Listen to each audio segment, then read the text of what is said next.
తిరుమలలో మనం ఎందుకు జుట్టు ఇస్తామో, దాని వెనుక ఉన్న కథ ఏంటో మీకు తెలుసా? ఈ వీడియో చివరి వరకు చూడండి. ఈ స్టోరీ విన్న తర్వాత మీరు కూడా ఆశ్చర్యపోతారు.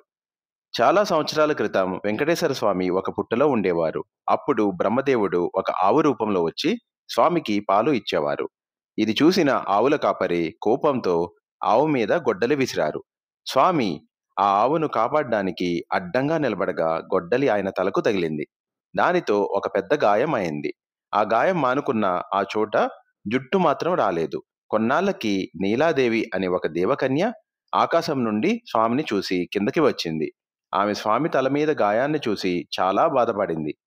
తన అందమైన జుట్టులోంచి కొంత తీసి స్వామి గాయానికి కప్పేసింది. ఆ గాయం వెంటనే మానుకుంది. ఆమె త్యాగానికి సంతోషపడిన వెంకటేశ్వర స్వామి ఇలా చెప్పారు: నీలాదేవి, నా కోసం నీ జుట్టు త్యాగం చేశావు. అందుకే కలియుగంలో నా భక్తులు నాకు జుట్టును సమర్పించే సంప్రదాయం మొదలవుతుంది.